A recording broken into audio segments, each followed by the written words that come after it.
வணக்கம். இன்றைய ஃப்ளாஷ்பேக் நேயர்களுக்காக இயக்குனர் காந்தி கிருஷ்ணன் நம்மோடு பேச வந்திருக்கிறார். இவர் இயக்குனர் சங்கரின் பல படங்களில் இணை இயக்குனராக பணிபுரிந்தவர். செல்லமே என்ற படத்தில் நடிகர் விஷாலை அறிமுகப்படுத்தியவர். மேலும் பல படங்களை இயக்கியவர். எழுத்தாளர் சுஜாதாவோடு மிக நெருக்கமாக பழகியவர். அவரது அனுபவங்களை இங்கே சொல்ல வந்திருக்கிறார்.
வணக்கம் காந்தி கிருஷ்ணா. வணக்கம். உங்களுடைய திரையுலக பிரவேசம் பற்றி சொல்லுங்களேன். உங்களுக்கு தெரியாதுன்ட்டு ஒன்றும் கிடையாது. நான் ஆக்சுவலி 1990 சினிமாவுக்காக வந்தேன்.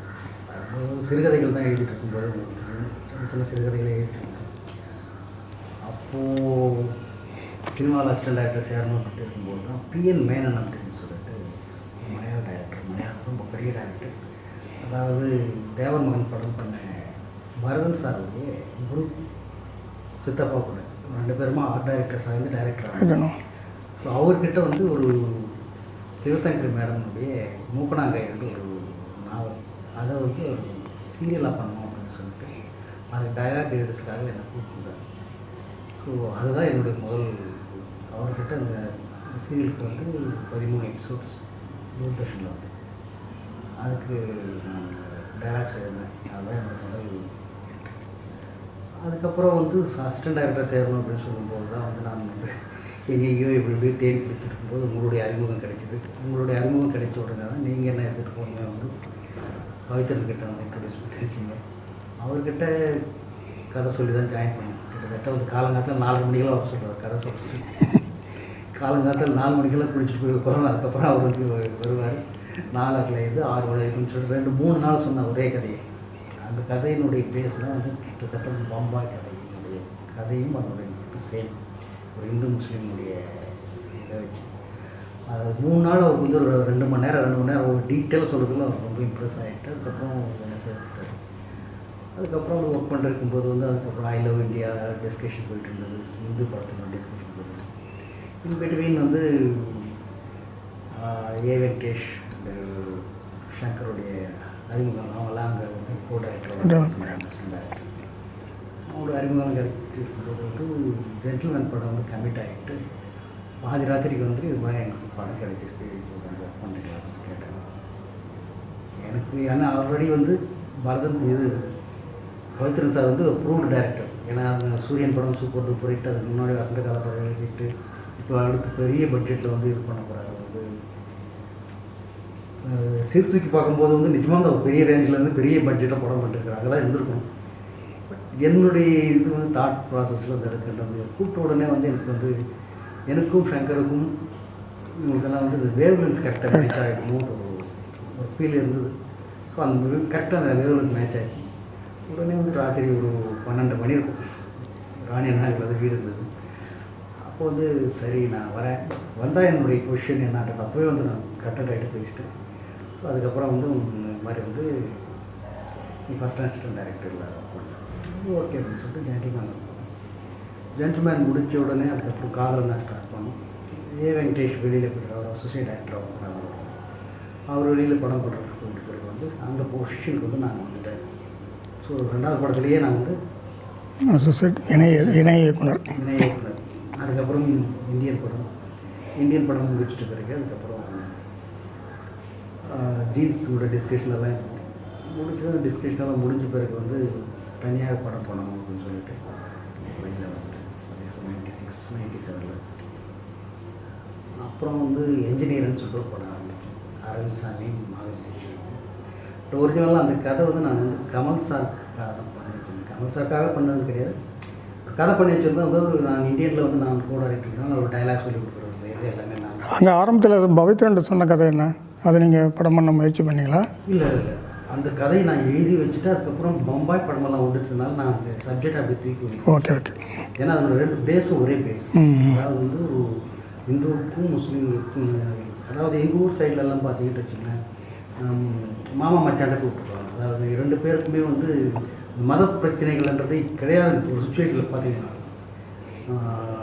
ஒரு தீபாவளி ஆச்சுன்னா அவங்க எல்லாருமே வந்து வீட்டுக்கு வந்துட்டு ஸ்வீட்ஸு இதெல்லாம் வந்து பணியாரம் இதெல்லாம் வாங்கிட்டு போவாங்க. ஸோ அதே மாதிரி வந்து ஒரு இது வந்துடுச்சுன்னா வந்து ஒரு பிரியாணி பண்ணி இது பண்ணுறது, இது மாதிரி விஷயங்கள்லாம் வந்து அங்கே ஒரு ரிலேஷன்ஷிப்பே வேறு மாதிரி இருந்தது. அப்போ வந்து அந்த மத பிரச்சனைகள் இல்லாமல் வந்து ஒரு நல்ல ஒரு ரிலேஷன்ஷிப் இருக்கும். இன்னும் சொல்லப்போனால் இன்றைக்கி வரைக்குமே பார்த்தீங்கன்னா வந்து இந்த மாந்தோப்புக்கள் எல்லாம் வாங்குறதெல்லாம் வந்து பார்த்திங்கன்னா ஒரு முஸ்லீம்ஸ் அவங்களுக்கு அந்த ரிலேஷன்ஷிப்பே வந்து ஒரு மாதிரி இருக்குது. எனக்கு அது ரொம்ப பிடிச்சிருந்தது. அது ஏதோ ஒரு சின்ன சாதாரண ஒரு சின்ன விஷயத்தில் வந்து எங்கேயோ வந்து ஒரு கொளுத்தி போட்ட ஒரு விஷயம் வந்து வேறு மாதிரி இதாகிட்டு வந்து வெட்டுப்பழி குத்துப்பழி எல்லாம் போகிற சுச்சுவேஷன்லாம் வந்தது. அப்போல்லாம் கேள்விப்பட்டிருக்கேன். நான் சின்ன பையனாக இருக்கும்போது நான் வந்து அதாவது வந்து ஏதோ ஒரு சுத்தமாக வந்து ஒரு அதாவது தேவையில்லாத ஒரு சின்ன ஒரு விஷயமே வந்து ஒரு சின்ன ஒரு அக்னி குஞ்சு வந்து ஒரு 10 காடை தீப்பட்டிடுறது மாதிரி வந்து ஒரு பெரிய ஒரு விஷயத்தை நடந்து அந்த விஷயங்கள் எல்லாத்தையுமே நான் வந்து கொஞ்சம் உள்ளுக்குள்ளே வச்சுட்டு வந்து ஒரு நல்ல கதை பண்ணியிருந்தேன். ரொம்ப நல்லா பிடிச்ச கதை. அது அவ்வளோ டீட்டெயிலாக பண்ணியிருக்கேன். பட் அந்த படம் வந்துட்டு பிறகு நான் வந்து திரும்ப அந்த கதையோட ஒரே மாதிரி தாட் அதனால் வந்து கிளைமேக்ஸ் வேறு, செகண்ட் ஹாஃப் வேறு, கிளைமேக்ஸ் வேறு. பட் இருந்தாலும் வந்து எனக்கு பண்ணிட்டாருன்னா சரி அந்த சப்ஜெக்டை வேணாம்னு சொல்லிட்டு ஒதுக்கி வச்சுருக்கேன். நீங்கள் சங்கத்தை ஒர்க் பண்ணும்போது எழுத்தாளர் சுஜாதாவோட பழக்கம் ஏற்பட்டிருக்கோம் உங்களுக்கு? ஆமாம் சார். ஆக்சுவலி முதல் படத்துக்கு வந்து பாலகுமாரன் சார் வசனம் ஜென்டில்மேனுக்கும் காதல். அதுக்கப்புறம் இந்த இந்தியன் கதையினுடைய பேஸ் சின்ன ஒரு விஷயம் வந்து ஒரு தாட் வந்து ஆல்ரெடி பண்ணி வச்சுருந்த ஒரு தாட். அது வந்து ஒரு ஃப்ரீடம் ஃபைட்டராக வந்து அது கிட்டத்தட்ட வந்து என்னுடைய தாத்தா அவங்க ரெப்ளிகேஷனாக வந்து இது பண்ணியிருந்தாங்க. அவங்களுடைய அந்த பழைய லைஃப் அந்த சுதந்திரத்துக்கு முன்னாடி இருந்த விஷயங்கள் இது எல்லாத்தையுமே வச்சு ஒரு கேரக்டர் இன்றைக்கி இருந்தால் எப்படி இருக்கும். நான் வந்து சினிமாவை வர்றதுக்கு முன்னாடி வந்து எனக்கு ஒரு சின்ன இன்சிடெண்ட் வந்து இந்த லைஃப்பில் எங்கள் அப்பா இறந்துட்டார். நான் இது பண்ணுறேன். நான் 3 பசங்க. அந்த ஒரு அப்போ தான் வந்து இந்த மணியாக்காரன்றது ஒரு விஷயம் மாறிட்டு விஏஓன்ற ஒரு இது வந்து வரும்போது வந்து எம்ஜிஆர் பீரியடு. ஆமாம். அந்த நேரத்தில் வந்து அந்த விஏஓன்ற அந்த எல்லாரையும் அப்பாயிண்ட் பண்ணியிருக்காங்க. இது பண்ணிட்டு அப்போ வந்து எங்கள் அப்பா செத்து போயிட்டு பிறகு வந்து ஏதோ ஒரு சில பிரச்சனைகளுக்காக வந்து வாரிசு சர்டிஃபிகேட் வாங்கினது.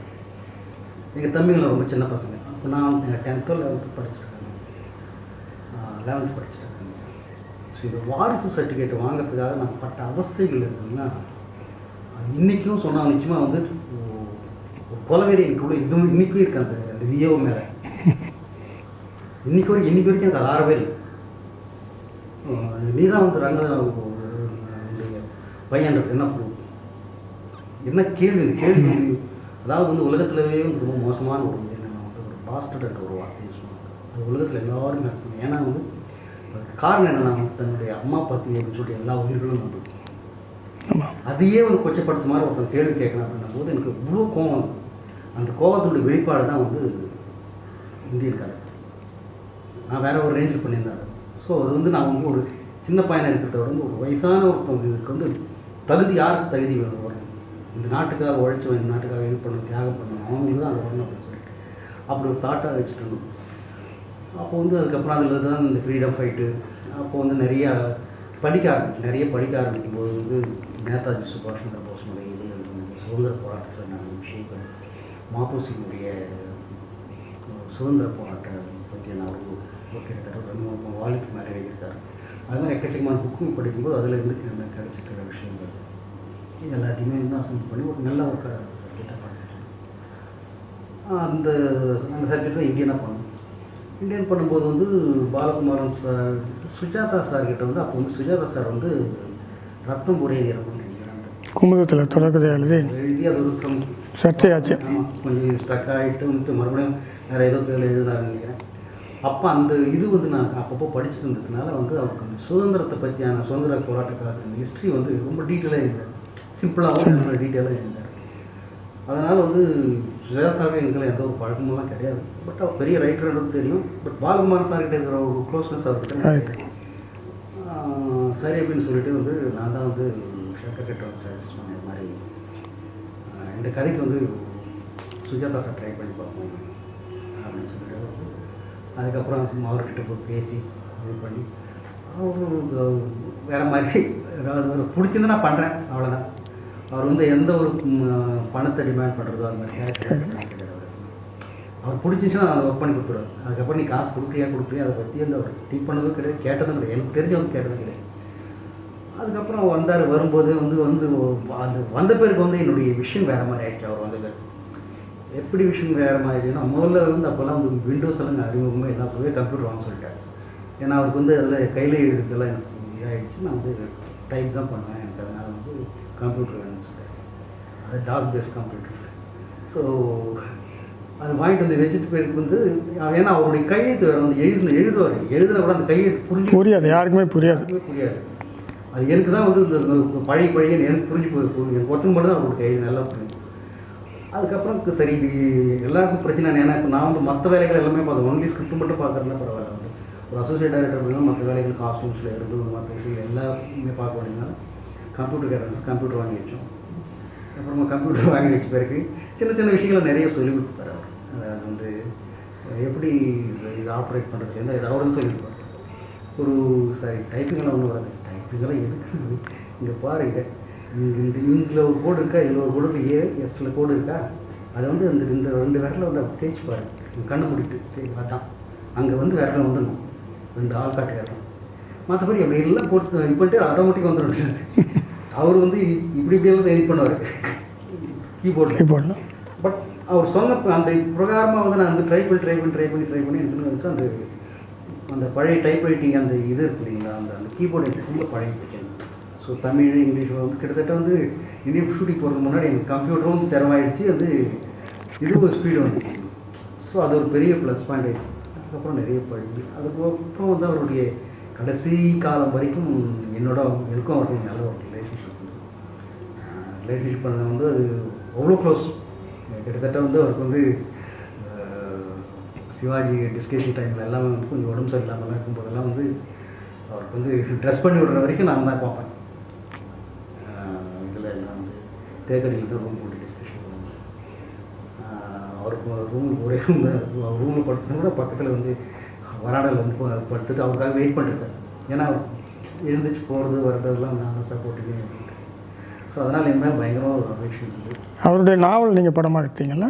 ஆமாம் சார், அதுதான் அவரோட நாவல். ஆக்சுவலி வந்து என்னுடைய முதல் படம் வந்து என்ஜினியர்ஸ் வந்து அவர் வசனம் எழுதினார். அந்த படம் வந்து அன்எக்ஸ்பெக்டடாக நின்று போச்சு. ஸோ அதுக்கப்புறம் நான் கொஞ்சம் சினிமாவே வேணாம்ன்ற சுச்சுவேஷன் முடிவு பண்ணிட்டு வேறு மாதிரி போகலாம் அப்படின்ற மாதிரி வந்துட்டு இருக்க சுச்சுவேஷனில் ஒரு ஃபங்க்ஷனில் வந்து மீட் பண்ணோம். சங்கருடைய டாக்டர் பர்த்டே ஃபங்க்ஷனில் ஏதோ மீட் பண்ணும்போது என்ன பண்ணுறீங்க, சரி நான் வந்துட்டேன். சரி இது ஏதாவது வந்து ஒரு கதை பண்ணேன் அப்படின்னு சொல்லி எனக்கு அந்த படத்துலேருந்து ஏன்னா கிட்டத்தட்ட 80% முடிஞ்ச படம் வந்து வெளியில் வர முடியாமல் நீ போயிட்டதுனால எனக்கு அந்த இதில் முடியல சார். நான் சொன்னேன் தூக்கி போட்டு வேறு ஏதாவது பண்ணலாம் சார், எனக்கு கதை பண்ணுற மூடே வர மாட்டேங்குது சார். அப்போ என்னுடைய கதைகள் ஏதாவது பிடிச்சிச்சு அந்த பொண்ணு அப்படின்னாரு. அப்புறமா வந்து என்ன கதை பிடிக்கும், ஏன்னா எல்லாமே பெரிய பெரிய கதை வேறு மாதிரி கதைகள் இருக்குது அப்படின்னு சொல்லிட்டு அப்போ தான் சொன்னேன். நான் இப்போது ஒரு முறை வந்து அன்று உணர்கள் அப்படின்னு சொல்லிட்டு ஒரு ஆணிமுத்துக்காக ஒரு புக்கு எழுதினேன். நல்ல சின்ன பசங்களை வச்சு சின்ன பட்ஜெட் கூட பண்ணலாம். அது மாதிரி ஒரு கதை ஒன்று புக்கு எங்கே இருக்கட்டும் எங்கிட்ட கேட்காது, புக்கு இல்லைட்டு அது எங்கள் சரி ஓகே சார் நான் பார்க்குறேன் அப்படின்னு சொல்லிவிட்டு அதுக்கப்புறம் அந்த புக்கு தேடி எங்கேயும் கிடைக்கல. கடைசியில் நாகர்கோவிலேருந்து ஒரே ஒரு காப்பி வச்சுருந்தாங்க யாரும். ஸோ அவங்க ப்ரூஃப் அப்புறமா வந்து லெட்டர் எழுதி போட்டு இது பண்ணி கடைசியில் அந்த நாவலுடைய காப்பி வந்தது. ஸோ அது படிச்சுன்னு எனக்கு ரொம்ப பிடிச்சி போச்சு. அதுதான் வந்து நிலாக்காலம் அப்படின்னு சொல்லிட்டு அது நேஷனல் அவார்டு கிடச்சதில்ல? கிடைச்சது. அந்த படத்தை தான் வந்து நிலாக்காலம் சொல்லி அது பென்டாஃபோரில் அவராக சொல்லி ப்ரொடியூசர் சொல்லி ஃபஸ்ட் காப்பி பேசி பண்ணி கொடுன்னு சொல்லிட்டு அதுதான் முதல் படம். படம் வந்து நல்ல ஒரு பேசப்பட்ட ஒரு படம். இந்த சின்ன பசங்களுக்கு வந்து நேஷனல் அவார்டு கிடைக்கிது. அது ஒரு மாதிரி இது. ஸோ மறுபடியும் வந்து துளிர்க்க ஆரம்பிச்சிட்டேன் அந்த நிலாக்காலம் முடிஞ்ச உடனே. ஸோ அடுத்து வந்து செல்லமே பண்ணேன். அப்புறம் நெக்ஸ்ட்டு வந்து மறுபடியும் வந்து அவருடைய செல்லமே வந்து என்னுடைய கதை.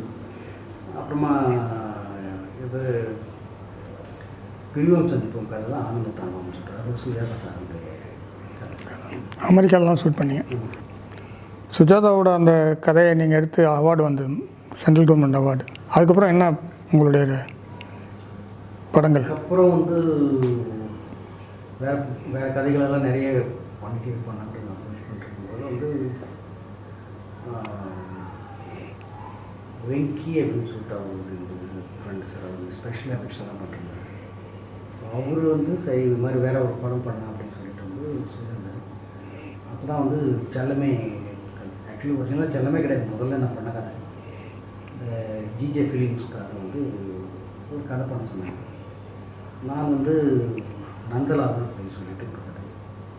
அது வந்து அந்த 2000 அந்த இது வந்து ட்வின் டவர் வந்து பிளாஸ்ட் பண்ணாங்க இல்லையா, அதனுடைய ஓப்பனிங்கை வச்சுட்டு ஒரு இந்தியா நம்மளுடைய லைஃப் ஸ்டைலுக்கு அந்த ஒரு லைஃப் ஸ்டைலுக்கு ஒரு இதை வச்சுட்டு ஒரு நல்ல ஒரு ஆக்ஷன் கலந்து ஒரு ட்ரீட்மெண்ட் பண்ணி வச்சுருந்தேன். ஃபுல் ஸ்கிரிப்ட் ஃபுல்லாக ரெடி பண்ணுறேன். திடுக்காண்டு வந்து நான் கதை நல்லா வந்துடுச்சு அப்படின்னு சொல்லிட்டு ரொம்ப இப்படி யார் மியூசிக் பண்ணாங்க வந்து எல்லாமே திங்க் பண்ணுறேன். சரி அதுக்கு முன்னாடி படத்துக்கு வந்து ஆக்சுவலி இதுக்கு வந்து இன்ஜினியருக்கு வந்து ரஹ்மான் பண்ணியிருந்தார்.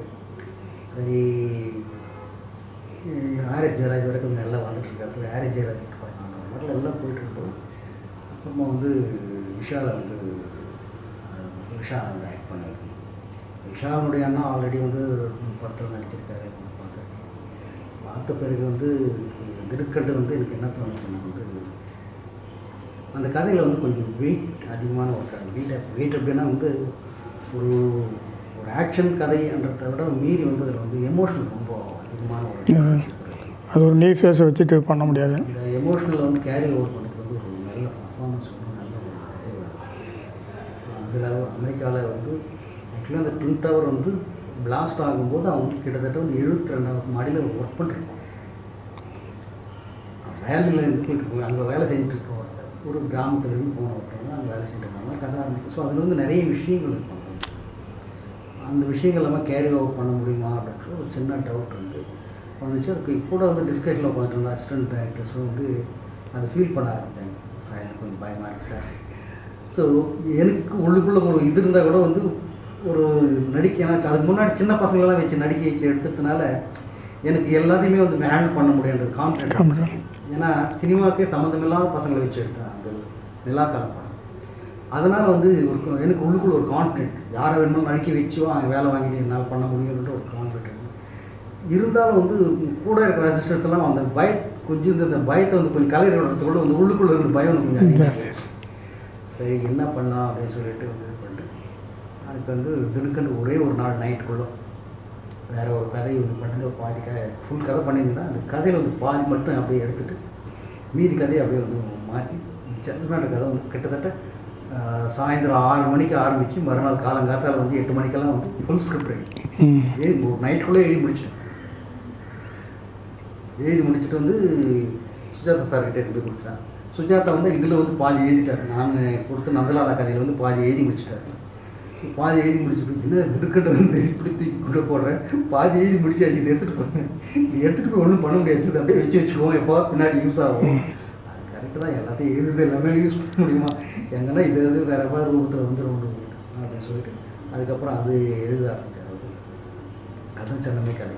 செல்லமை கதையில் கூட வந்து சுஜாதா சார் பாதி எழுதுனா பாதி எழுதுறதுக்குள்ள வந்து கொஞ்சம் உடம்பு ரொம்ப முடியும், மறுபடியும் பைபாஸ் ஆகுது. அதனால் வந்து செகண்ட் ஹாஃப் ஃபுல்லாக வந்து நானே எழுத வேண்டிய சுச்சுவேஷன். அதுக்கப்புறம் பின்னாடி வந்து படத்தை ஃபுல்லாக அவர் நல்லா க்யூர் ஆகிட்டு வந்துட்டார். வந்துட்டு பிறகு வந்து ஃபஸ்ட் காப்பி படம் போட்டுட்டார். பார்த்துட்டு வந்து அவர் ரொம்ப வெரி ஹாப்பி. பார்த்துட்டு வந்து கேட்டால் ஒரு அதாவது வந்து மேன்மக்கள் அப்படின்னு சொல்கிறது சுஜாதா சார் என்ன சொன்னாங்க பார்த்துட்டு நான் பாதி தான் எழுதணும், இது எல்லாம் நீ தான் எழுதியிருக்க செகண்ட் ஹாஃப்னா, அதனால் வந்து வசனம் அமைச்சு போடும்போது வந்து உங்களுடைய பேரும் போடணும் சார். நான்லாம் உங்களை படித்து நான் வந்து வளர்ந்து வந்தேன், நான்லாம் உங்களோட டைட்டில் கார்டில் நான் பங்கல் போடவே முடியாது, எனக்கு அந்த யோகியதையும் கிடையாது, அந்த அருகதையும் கிடையாது, நான் பண்ணவே மாட்டேன். நீங்கள் வசனக்கர்த்தா நீங்கள், அவ்வளோதான். அது வந்து நீங்கள் இந்தியன் கூட நீங்கள் எழுதுன எல்லா டைலாக்குமே நாங்கள் யூஸ் பண்ணியிருக்கோம், சில வந்து மாற்றிருக்கோன்றது வந்து அது டைரக்டருடைய இது. அப்படி தான் நான் இது எடுத்துன வழி வந்து நீங்கள் இல்லை பிடிவாதம் வந்து விடவே இல்லை. ஏன்னா வந்து இந்த டைலாக்ஸ் எல்லாம் வந்து என்னை விட நீ நல்லா எழுதியிருக்கிற அந்த விஷயங்கள் அப்படின்னு சொல்லிட்டு வந்து எப்போ போட்டு அவங்க சொல்லி கடைசியில் வந்து அவருடைய நச்சிருப்பு தாங்க முடியாமையே வந்து வசனமெண்ட் போட்டு பெருசாக சுஜாதான் போட்டு கீழே வந்து சின்ன உதவி அப்படின்ற மாதிரி காந்தி கிருஷ்ணன் போட்டுருந்தோம். அப்புறம் பார்த்துட்டு வந்து அவரை தோல் தட்டி சொன்னார். ஸோ அதுக்கப்புறம் வந்து நிறைய ஒரு பேட்டிலே அவர் கட்டுறதும் பெற்றதும் எல்லாம் எழுதும்போது உங்களுக்கு பிடிச்ச வந்து வசனகர்த்தா யார் அப்படின்னு சொல்லிட்டு சுஜாதா சொல்லிட்டு அவர் என்னுடைய படங்களுக்கு எல்லாம் அவர் தான் வசனம் எழுதியிருக்காரு. அவர் பிடிச்ச வசனகர்த்தா யாருன்னா என்னுடைய பேர் சொல்லியிருக்காரு. அந்த பெருந்தன்மை அவருடைய செல்லம்மை படத்தில் விஷாலை நீங்கள் தான் இன்ட்ரடியூஸ் பண்ணீங்க. அப்போ வந்து அவர் ஒரு ஹீரோக்கான எலிஜிபிளாக இருந்தாரா? எழுதி முடிச்சு ஸ்க்ரீன் பிளே எழுதி ஃபுல்லாக முடிச்ச பிறகு வந்து ஒரு வருஷத்துக்கு மேலே நம்ம ஷூட்டிங் போகிறது அவரை ரெடி பண்ணுறதுக்கு. அதாவது வந்து அவரை வந்து டான்ஸு கற்றுக் கொடுத்து அதுக்கப்புறம் வந்து கூத்துப்பட்டுக்கு அனுப்பிச்சு, அதுக்கப்புறம் பல்லுக்கெல்லாம் கிளிப்பு போட்டு அப்புறம் ஏரோபிக்ஸ் போயிட்டு இது பண்ணி ஃபைட் கற்றுக்கிட்டு டான்ஸ் கற்றுக்கிட்டு சினிமா இந்த இதுவாக மோல்ட் பண்ணி கொண்டு வரதுக்கு வந்து கிட்டத்தட்ட ஒரு வருஷத்துக்கு மேலே ஆச்சு. அதுக்கப்புறம் தான் வந்து ஆக்சுவலி வந்து எவ்ரிடே வந்து மார்னிங் வந்து ஏரோபிக்ஸு ஃபைட்டு அதுக்கப்புறம் டான்ஸு நடிப்பு கிளாஸு ஈவினிங். ஆனால் வந்து சேம் இந்த கதைன்னு ஸ்கிரிப்ட் எடுத்துகிட்டு போயிட்டு அசிஸ்டன்ட் டைரக்டர்ஸ்க்கு வந்துமே வீடியோ கேமரா வந்து நடிக்க வச்சு ஷூட் பண்ணுவாங்க. ஒவ்வொரு நாளுக்கு ஒரு சீன், அந்த சீனில் வந்து மற்ற கேரக்டர்ஸ் எல்லாம் வந்து அசிஸ்டன்ட் டைரக்டர்ஸ் நடிப்பாங்க, அவருடைய ஹீரோ கேரக்டர் அவர் பண்ணுவார்.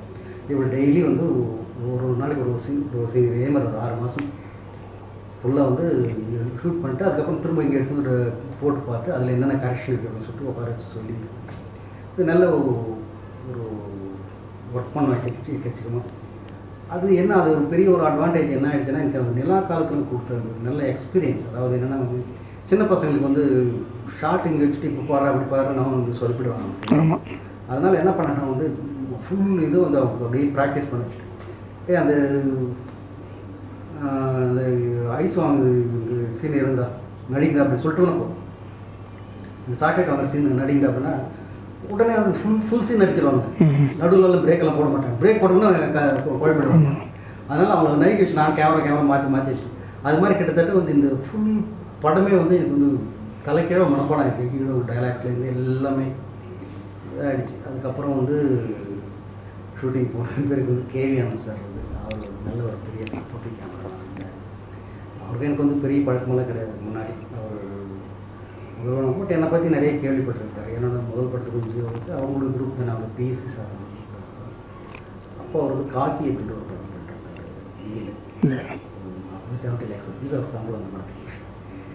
இப்போ வந்து இது மாதிரி வந்து கேமராமேன் வேணும் அப்படின்னு சொல்லிட்டு வந்து கேட்டு பார்ப்போம். ஒரு நாள் வீட்டுக்கு போய்ட்டு அவர்கிட்ட வந்து சொன்ன கதையை மட்டும் சொன்னேன். அப்படியே சொன்னோம்னா ஒரு டவுன் பிடிச்சி போச்சு. யார் ஹீரோ என்ன இது அதில் எதுவுமே கேட்கல, கதை பிடிச்சி போச்சு, நல்லா இருக்குது பண்ணுறேன் பார்த்துட்டாரு. பட் கேமராமேன் அங்கே அவ்வளோ சம்பளம் வாங்குற கேமராமேன் என்னுடைய பட்ஜெட் அதெல்லாம் கிடையாது. அப்புறம் அதில் பார்த்துக்கலாம் போ அப்படின்ட்டார். கடைசியில் வந்து ரொம்ப ரிலீஸ், அதாவது வந்து ஒரு 10% கொடுக்கல, ஒத்துக்கிட்டார். பிகாஸ் ஆஃப் ஸ்டோரி அது என் மேலே வச்சுருந்த நம்பிக்கை. அது வந்து அவர் நிறைய விஷயங்களை ஒத்துழைச்சார். கச்சிதமான இது நான் வந்து இது பண்ணேன். நீங்கள் வாங்க உங்களுடைய மெயின் ஒர்க் அது வந்து ஒரு அமிதாப் பச்சன் இன்னும் டைப் ஆர்டிஸ்ட்டும் அதான் ஒரு மாதம் கூட நான் தள்ளி போட்டுருக்கேன் சார். ஒரு மாதம் தள்ளி அவருக்காக வெயிட் பண்ணேன். ஃபஸ்ட்டு வந்து நல்ல நாளில் வந்து ஸ்டார்ட் பண்ணணும். அது பாம்பேலேருந்து வந்துட்டு ஒரு 2 நாள் வந்து ஷூட்டிங் முடிச்சுட்டு போயிட்டார். அதுக்கப்புறம் அவருக்காக ஒரு 2 மாதம் வெயிட் பண்ணிருந்தேன்.